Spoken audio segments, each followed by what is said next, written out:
दोस्तों, यूपीएससी निर्माण संस्था आदापुर में आप लोगों का हार्दिक अभिनंदन है। मेरा नाम मुस्कान कुमारी है और मैं वर्ग 12 में पढ़ती हूँ। आज हम लोग पढ़ने जा रहे हैं जो हाल ही में क्या हुआ है। ग्रीस के तट पर जो प्रवासी नाव होता है वो जा रहा था, वही पलट चुका है, जिसमें सैकड़ों लोगों की मौत हो चुकी है। तो इसी के बारे में हम लोग पढ़ेंगे। देखिए, सबसे पहले हम लोग खबर की बात की कि हमारा खबर क्या था कि जो ग्रीस है उसी के तट पे जो प्रवासी नाव होता है वही जा रहा था। तो वही प्रवासी नाव क्या हुआ है, पलट चुका है और उसमें सैकड़ों लोगों की मौत हो चुकी है। तो इसी के बारे में यही है हमारा आज का खबर। तो यही खबर अभी हाल फिलहाल में चर्चा में बना हुआ है, क्योंकि लगभग 100 के आंकड़ों में लोगों की मौत हो गई है और कितने लोग घायल भी हो चुके हैं। तो यही खबर हमारा क्या हुआ है, चर्चा में बना हुआ है। अब इसके बाद हम लोग जानेंगे कि ग्रीस की भौगोलिक स्थिति कहाँ है। मतलब अब जो ग्रीस हाल फिलहाल में चर्चा में बन चुका है, तो आखिर ये कहाँ अवस्थित है, उसके बारे में जानेंगे। उसके बाद ग्रीस में प्रवासी का आगमन, मतलब आखिर ग्रीस में प्रवासी लोग क्यों आ रहे हैं, इसके बारे में हम लोग जानेंगे। और उसके बाद भूमध्य सागर में प्रवासी का आगमन, जो ग्रीस के पास में भूमध्य सागर है, वहाँ पे प्रवासी का आगमन कैसे हो रहा है उसको जानेंगे। और प्रवासियों पर यूरोपीय संघ के देशों की राय, और प्रवासी जो आगमन हो रहे हैं, यानी ज़्यादातर प्रवासी यूरोप में जा रहे हैं, तो इसमें जो यूरोपीय संघ है उसकी राय क्या है, उस यूरोपीय संघ के देशों की राय क्या है, उसके बारे में जानेंगे। सबसे पहले हमारी आज की खबर क्या थी कि जो ग्रीस है, ग्रीस के तट पे, ग्रीस यानी इसी को यूनान भी कहा जाता है, ग्रीस यानी यूनान, इसके तट पर नाव में बैठ कर प्रवासी लोग जा रहे थे। मान लीजिए ये नाव हो गया, इसमें बैठ के काफ़ी प्रवासी लोग जा रहे थे। तो इसमें क्या हुआ है, सैकड़ों लोगों की, मतलब हाल फिलहाल में जा रहे थे और ये दुर्घटना हो गई है, नाव पलट चुकी है, जिसमें कितने लोगों की मौत हो चुकी है, कितने लोग घायल हो चुके हैं, उसी के बारे में हम लोग जानेंगे। सबसे पहले ग्रीस के इसे पहले पढ़ने से पहले हम लोग देख लेते हैं आखिर ग्रीस कहाँ अवस्थित है। ठीक है, तो देखिए ग्रीस जो है यूरोप महाद्वीप में अवस्थित है। देखिए ये पूरा यूरोप महादेश है, जिसमें कई सारे छोटे छोटे देश आते हैं। देखिए जैसे ये हो गया Norway, Sweden, Finland, Estonia, Latvia, Lithuania, ये सब काफ़ी देश है। देखिए ये रूस है, रूस का कुछ मतलब पूर्वी भाग भी ग्रीस में ही आता है, जिसके कारण मतलब रूस का इतना क्षेत्रफल की दृष्टि से काफ़ी बड़ा है, जिसका आधा भाग तो यूरोप में आता है और कुछ भाग आधा भाग एशिया में आता है और कुछ भाग रूस में आ जाता है। तो इसी जो है यही है जो यूरोप में आ जाता है। देखिए तो मतलब ग्रीस क्षेत्रफल की दृष्टि से इतना बड़ा है कि इसका भाग मतलब लगभग आधा से ज़्यादा भाग एशिया महाद्वीप में आता है और कुछ भाग यूरोप महाद्वीप में आ जाता है, दोनों महाद्वीप में आ जाता है। तो यही जो है ग्रीस यूरोप महादेश है, इसी का एक देश है ग्रीस यानी यूनान। उसी के बारे में हम लोग पढ़ने जा रहे हैं। देखिए यही है यूनान, दिख रहा है आप लोगों को, ये है यूनान।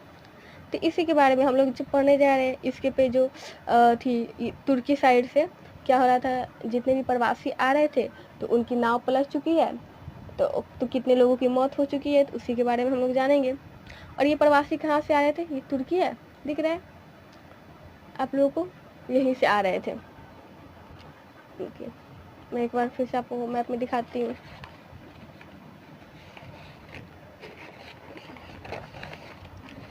देखिए यही तो है यूरोप महाद्वीप, ठीक है, और ये है तुर्की। तो देखिए ये तुर्की का इतना भाग जो है वो एशिया में पड़ता है, एशिया महाद्वीप में, और बीच में जो इधर इसका इस्तांबुल वाला भाग हो गया छोटा सा, ये यूरोप में पड़ता है। तो इसी तुर्की से लोग कहाँ जा रहे थे, इधर यूरोप की तरफ जा रहे थे, जिसमें नाव पलट चुकी है। तो इसी के बारे में हम लोग पढ़ेंगे, ठीक है। एक बार फिर से आप लोग देख लीजिए। देखिए यही तो था तुर्की, और देखिए इसका जो ये भाग है, जो इस्तांबुल वाला भाग है, ये कहाँ, ये यूरोप में पड़ता है, और बाकी ये सब एशिया में पड़ता है, और ये है ग्रीस। तो यहीं से जितने प्रवासी है जो है, ये नाव से बैठ के इधर ग्रीस की तरफ पलायन हो रहे थे, यानी जा रहे थे ग्रीस में, तो यहाँ पे क्या हो चुका है, नाव पलट चुकी है। तो आखिर प्रवासी क्यों जाते हैं? मान लीजिए कि कोई भी व्यक्ति है वो दूसरे देश में क्यों जाता है? मान लीजिए ये व्यक्ति अगर दूसरे देश में जा रहा है तो क्यों जा रहा है? तो इसको अपने देश में इसको सुविधा नहीं मिल पा रही है, तो इसीलिए अपने रोजगार के लिए, पेट भरने के लिए पलायन करता है प्रवासी। तो इसी के बारे में हम लोग पढ़ते हैं।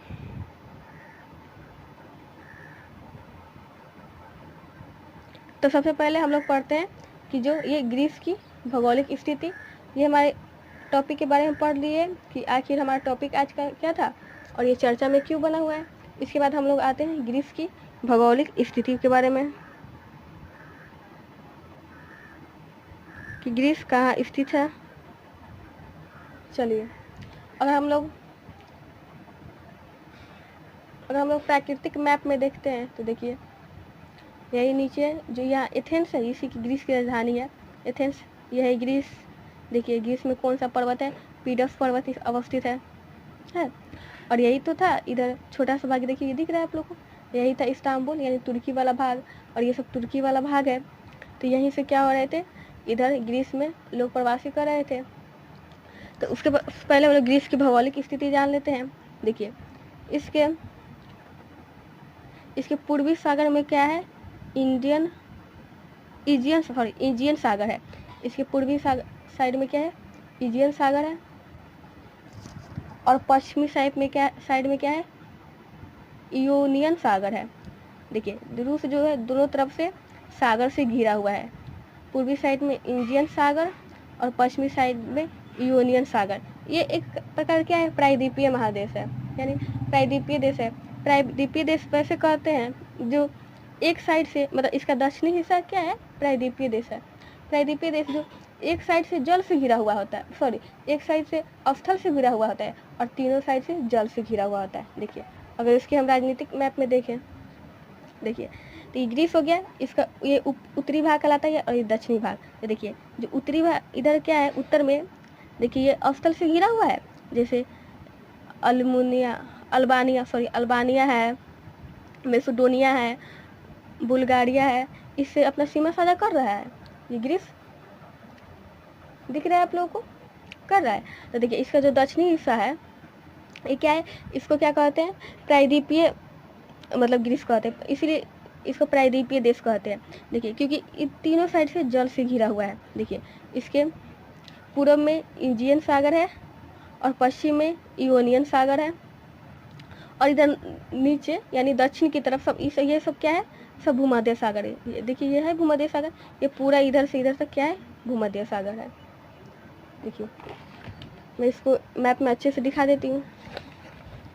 यही तो था हमारा, देखिए यही तो था हमारा तुर्की, और यहाँ जो ये इसमें दिख नहीं रहा है क्योंकि ग्रीस छोटा सा देश है, ये छोटा सा देश है ना ये ग्रीस, इसी के बाद देखिए इसके दक्षिण में पूरा है भूमध्य सागर इधर अवस्थित है, और इधर क्या था, एजियन सागर था, इधर इयोनियन सागर था, और इसके ऊपर यानी उत्तर साइड में क्या है, काला सागर है।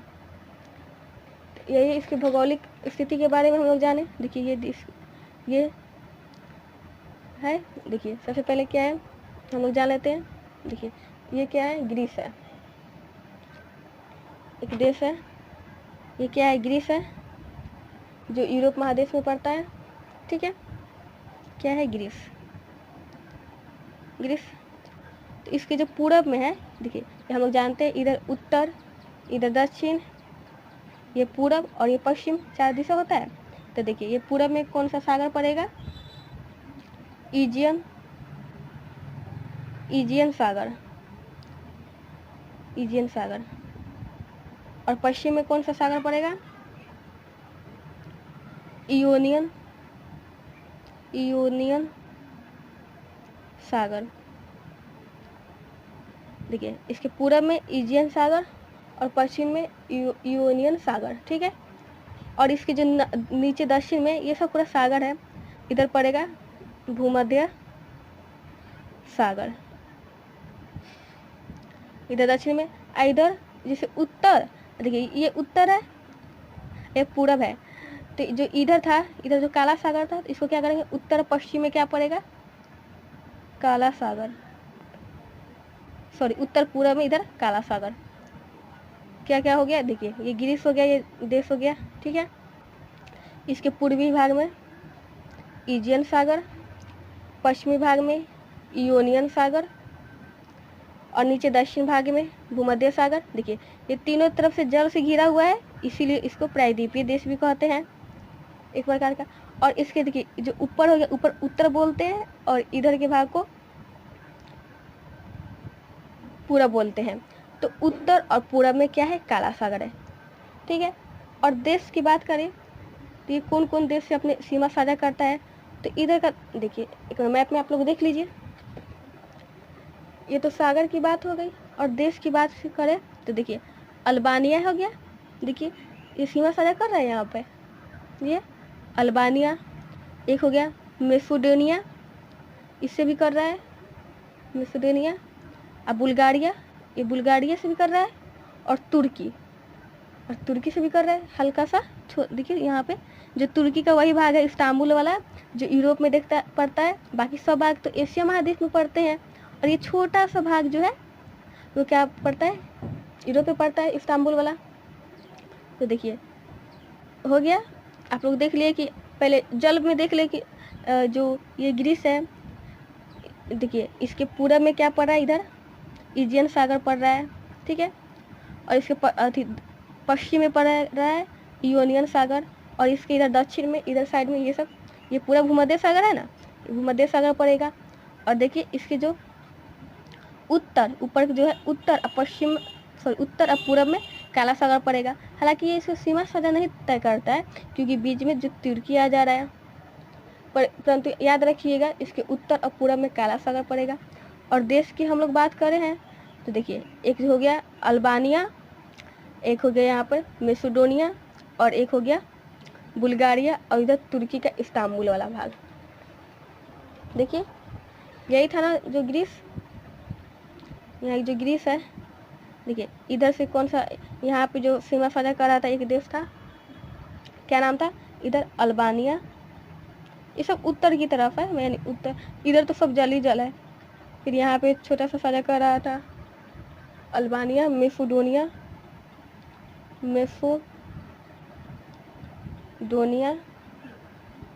उसके बाद इधर से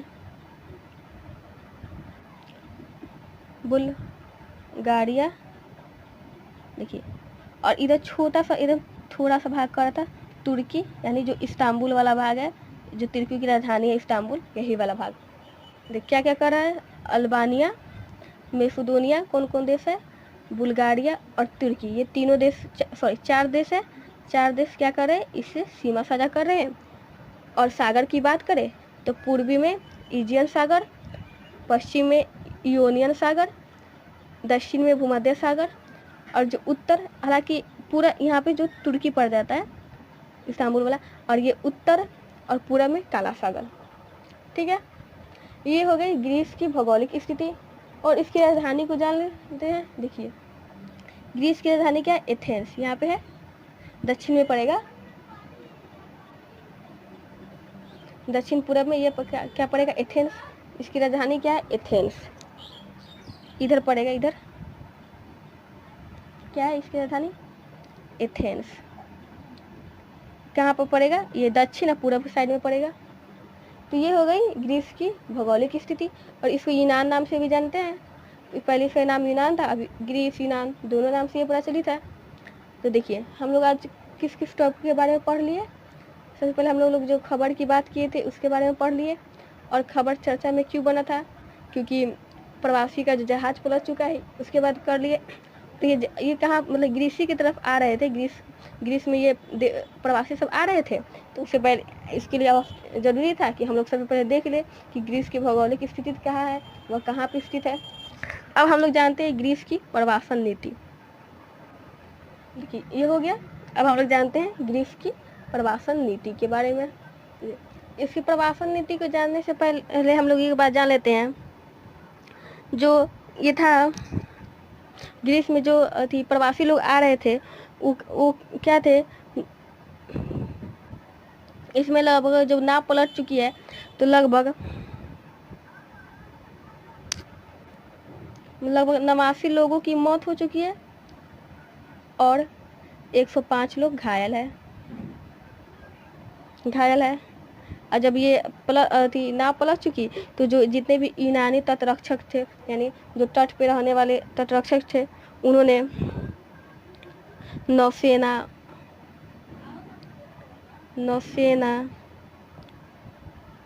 व्यापारी जहाज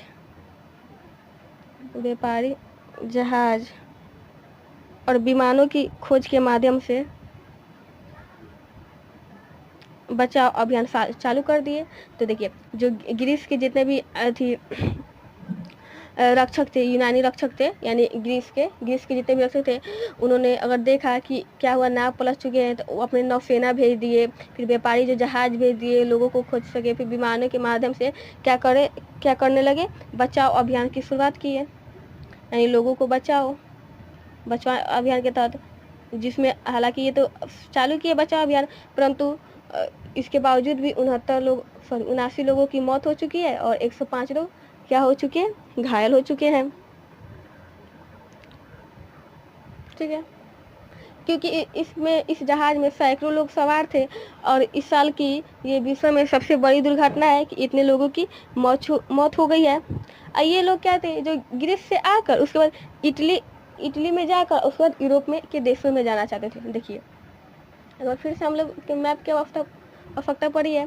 देखिए, ये तुर्की से इधर से आ रहे थे, इधर से नाव के माध्यम से, देखिए यहाँ पे ग्रीस में आते, फिर यहाँ से नाव के माध्यम से फिर यहाँ से जाते इटली में जाते और इधर यूरोप के देशों में अपना मतलब जहाँ जिनका मन करता रहने का वहाँ पे प्रवास करने लगते। तो अब क्या हो चुका है, अब तो नाव ही पलट चुकी है जिसमें 89 लोगों की मौत हो चुकी है। अब इसके बाद हम लोग जानते हैं कि ग्रीस की प्रवासन नीति के बारे में।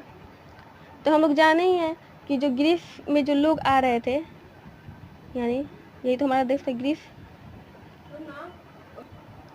तो ये कहाँ से आ रहे थे, इधर से तुर्की से। देखिए, ये तो पूरा भाग था, ये क्या था, तुर्की, और इसका जो छोटा सा भाग था ये तो तुर्की का भाग था जो इस्तांबुल वाला था, इस्तांबुल। तो यहीं से, तो इसी से लोग क्या करते, नाव के माध्यम से यहाँ पे आ रहे थे। तब तक यहाँ पे क्या हुई, इनकी हादसा हो गई, सॉरी आप लोगों को दिख नहीं रहा था, यहाँ पे आए थे और यहीं पे इनकी जो नाव क्या थी, नाव पलट चुकी और हादसा हो गई। तो यही से तो अब इसी जान लेते हैं कि ग्रीस की प्रवासन नीति के बारे में जान लेते हैं। तो देखिए, ग्रीस में एक नदी है, एवरोस नदी, ठीक है। ग्रीस और मतलब तुर्की, ये दोनों के बीच नदी बहती है और इसी नदी को तुर्की में कहते हैं मेरिका नदी।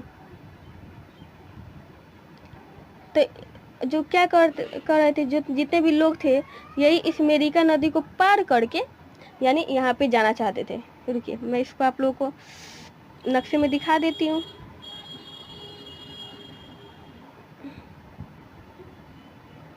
देखिए, दिख रहा है आप लोगों को, देखिए यही तो ऊपर का जो, देखिए ये ग्रीस है और ये तुर्की है। तो देखिए, इनके बीच में एक नदी जो बह रही है, देखिए यही जो नदी है, ये ग्रीस में एवरोस नदी के और तुर्की में मेरिका नदी के नाम से जानते हैं। तो देखिए, यही तुर्की है ना, तो यहीं से जो लोग क्या थे, यहाँ पे नाव के माध्यम से यहाँ से इस नदी को पार करके और ग्रीस में जाना चाह रहे थे। देखिए, यही ना जो नदी है, यही नदी को पार करके कहाँ जा रहे थे, ग्रीस में जा रहे थे, परंतु यहीं पे बीच में क्या हो चुकी है, इनकी नाव पलट चुकी है। तो मौत हो चुकी है काफ़ी लोगों की, लगभग 89 लोगों की मौत हो चुकी है।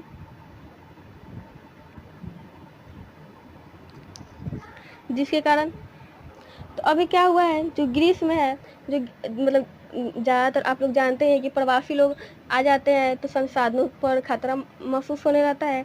तो जो ग्रीस में क्या है, वो उसमें प्रवासी लोग अधिक हो चुके हैं। तो ग्रीस चाह रहा था कि अब उनके देश में कोई भी प्रवासी लोग न आए, जिसके कारण ग्रीस ने क्या किया है, क्रॉसिंग की शुरुआत कर ली है।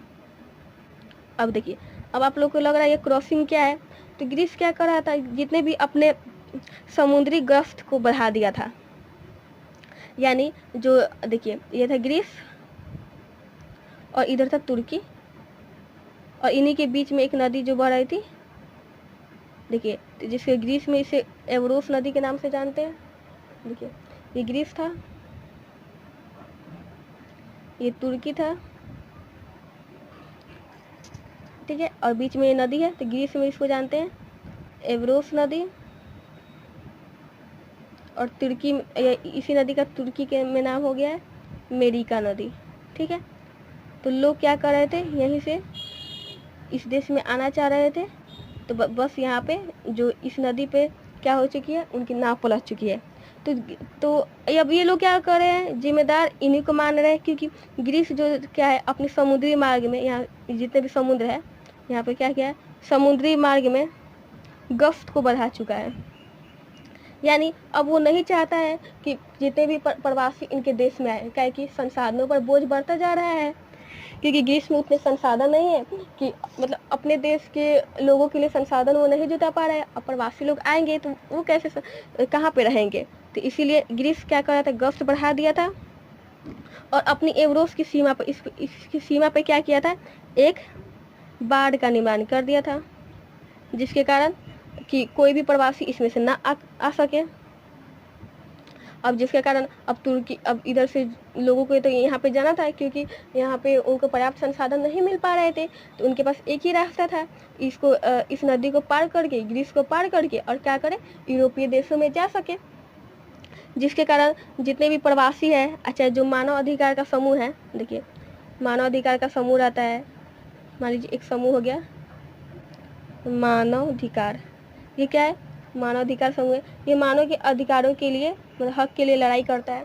मानव अधिकार का समूह है, ये क्या कर रहा है, ग्रीस पर ही आरोप लगा रहा है, क्या कर रहा है कि आप लोग क्या किए हैं कि जो गश्त बढ़ा दिए हैं, जिसके कारण ज़्यादा से ज़्यादा प्रवासी एक ही नाव में बैठ के आ गए हैं कि एक ही बार में उनका मामला फाइनल हो जाए, एक ही बार में वो यूरोप के देश में जा सके, जिसके कारण उनकी नाव पलट चुकी है।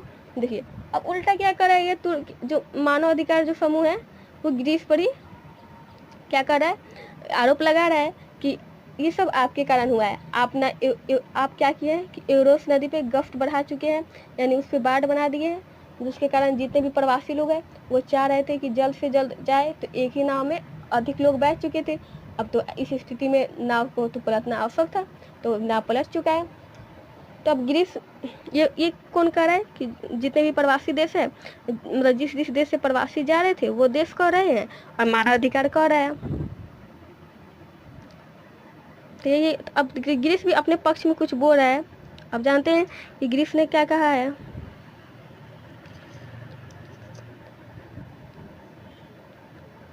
तो ग्रीस कह रहा है कि मान लीजिए अगर, तो ग्रीस भी कह रहा है कि जितने भी यूनानी तटरक्षक थे,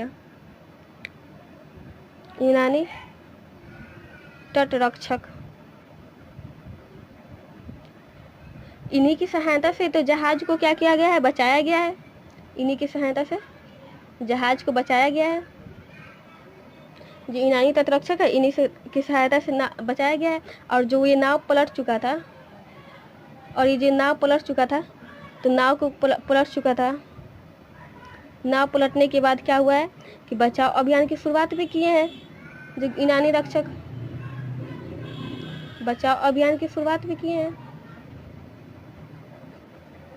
देखिए क्या हुआ है कि जितने भी मानव अधिकार समूह है, यानी जिस देश से मानव अधिकार समूह या फिर जिस देश से प्रवासी लोग ग्रीस की तरफ जा रहे थे, तो वो क्या कर रहे, ग्रीस पे आरोप लगा रहे थे कि आपके गश्त बढ़ाने के कारण एक ही जहाज पे कई सारे मतलब जनसंख्या अधिक लोग उस जहाज में बैठ गए और वो जाने लगे थे कि एक ही बार में वो यूरोप में प्रवेश कर सके, जिसके कारण कि मतलब इन पे आरोप लगाने लगे कि आप ही लोग के कारण ना पलटा है। परंतु जो ग्रीस ने भी अपने पक्ष में जवाब दिया, कहा, ग्रीस ने कहा कि जितने भी जब जो जहाज पलटी है, यानी जो नाव पलटी है, तो यूनानी तटरक्षक ने उनकी मदद की है, यानी ग्रीस के जो तटरक्षक थे वही ने उनकी मदद किए हैं कि बचाव अभियान लाए हैं और नौसैनिकों के द्वारा उनके बचाए हैं। तो ये तो हो गई ग्रीस की प्रवासन नीति। ग्रीस नहीं चाह रहा था कि उनके देश में संसाधनों की और बोझ बढ़े, इसीलिए वो क्या किया था,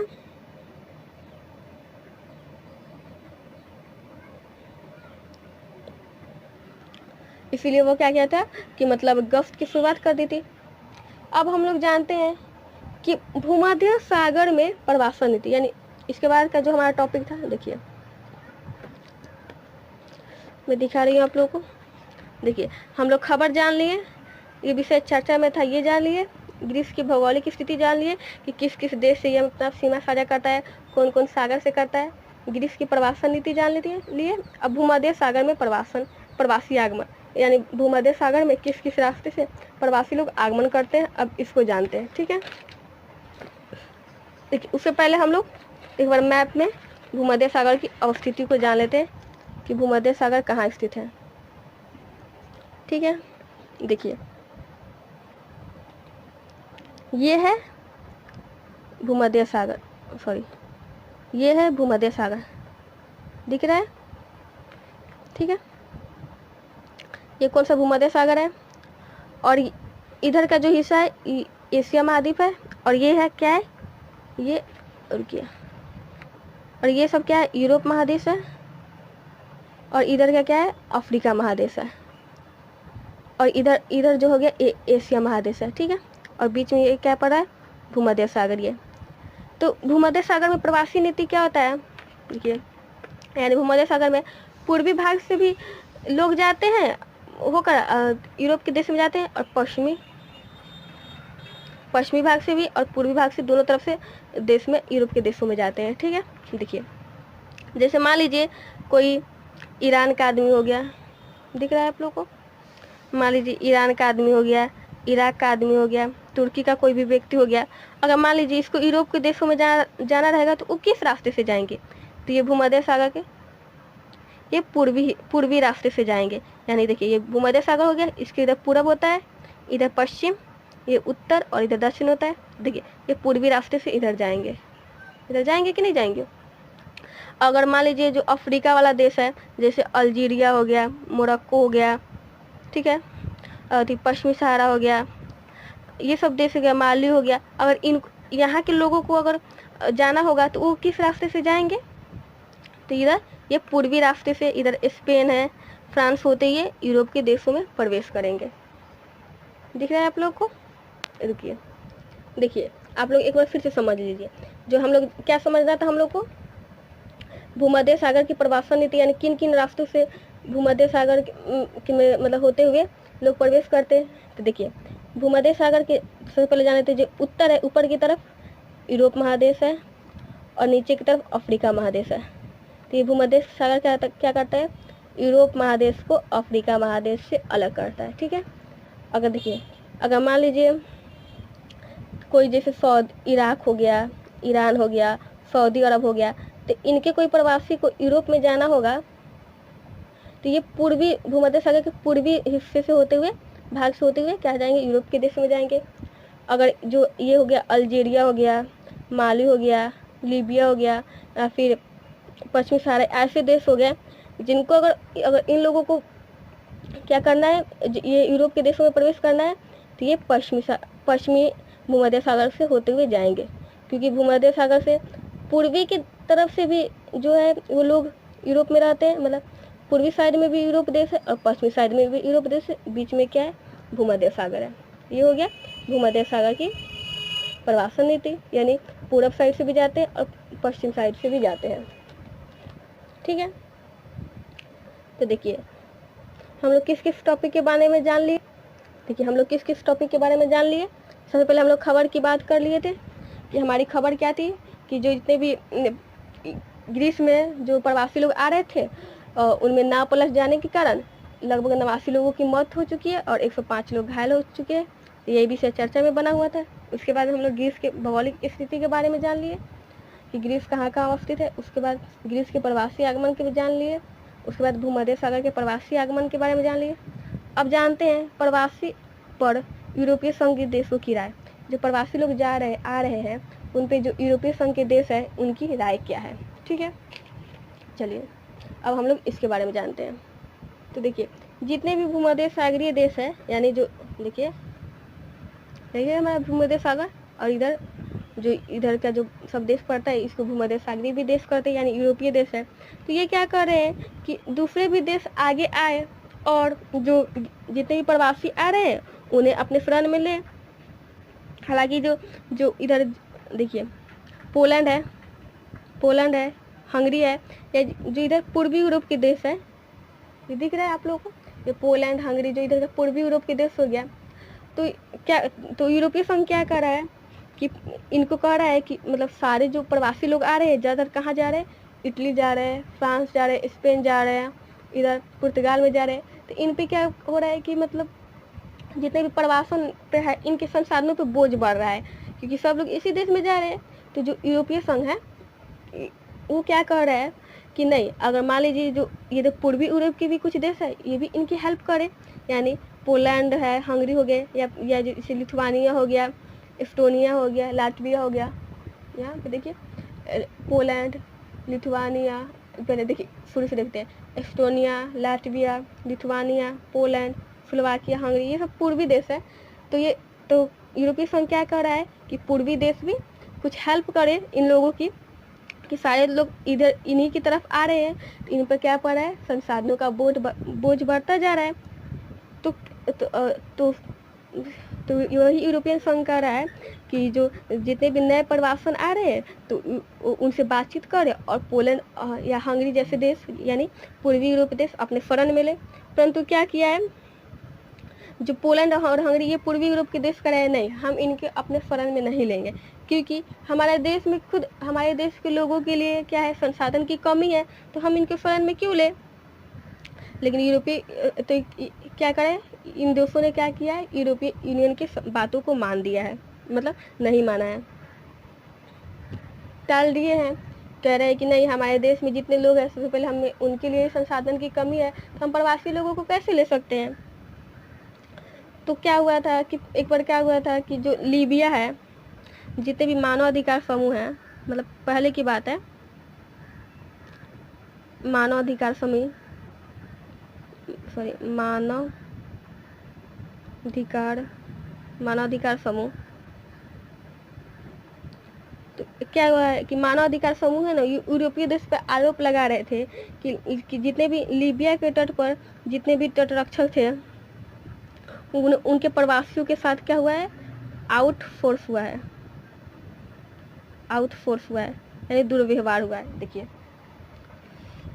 एक बार फिर मैप की जरूरत पड़ी,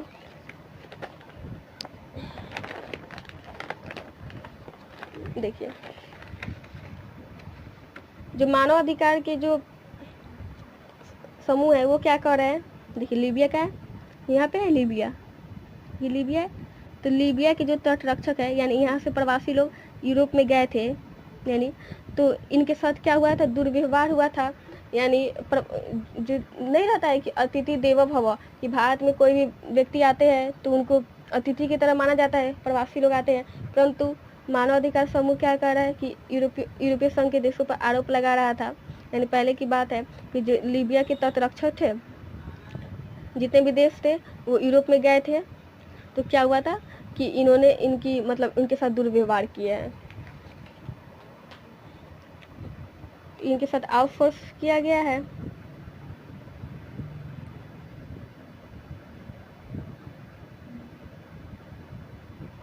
क्या हो चुका था कि लीबिया के साथ दुर्व्यवहार किया है।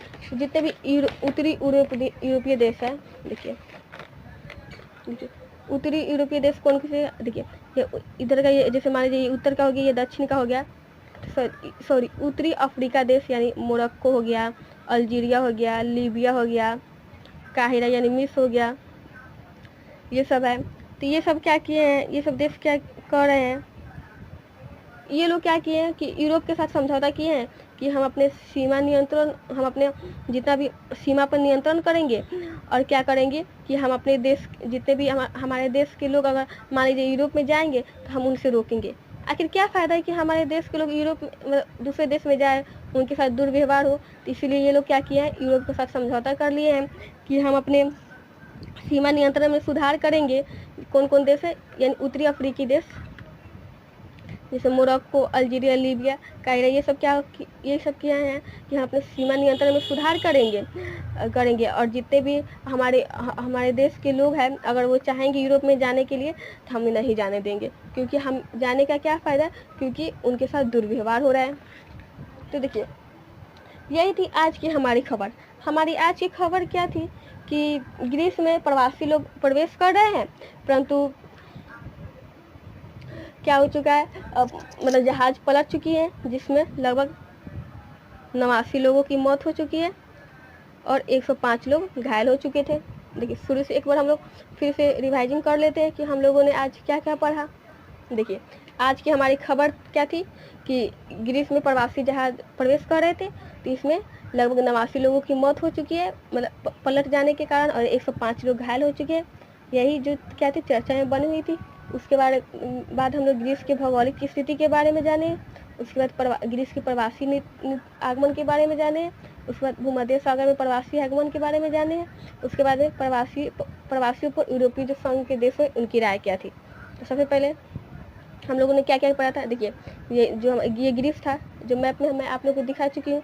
ये ग्रीस था, इसके पूरब में एजियन सागर स्थित है, पश्चिम में यूनियन सागर स्थित है, और उत्तर पूरब में काला सागर स्थित है, और दक्षिण में भूमध्य सागर स्थित है। इसलिए इसको प्रायद्वीपीय देश कहते हैं, क्योंकि ऐसा देश जो तीनों तरफ से जल से घिरा होता है उसे प्रायद्वीपीय सागर देश कहते हैं। और इसकी राजधानी क्या थी, एथेंस, यानी दक्षिण पूर्व में ये स्थित है एथेंस। उसके बाद हम लोग जाने कि रूस के जो देश है वो 4 देशों से अपना सीमा साझा करता है। एक अल्बानिया, दूसरा मेसिडोनिया, फिर बुल्गारिया, और तुर्की का जो छोटा सा भाग इस्तांबुल वाला जो यूरोप में पड़ता है, इससे अपना सीमा साझा करता है। उसके बाद हम लोग जाने हैं ग्रीस के प्रवासी आगमन क्या था। इसके बाद हम लोग इसके बारे में जाने हैं ग्रीस के प्रवासी आगमन के।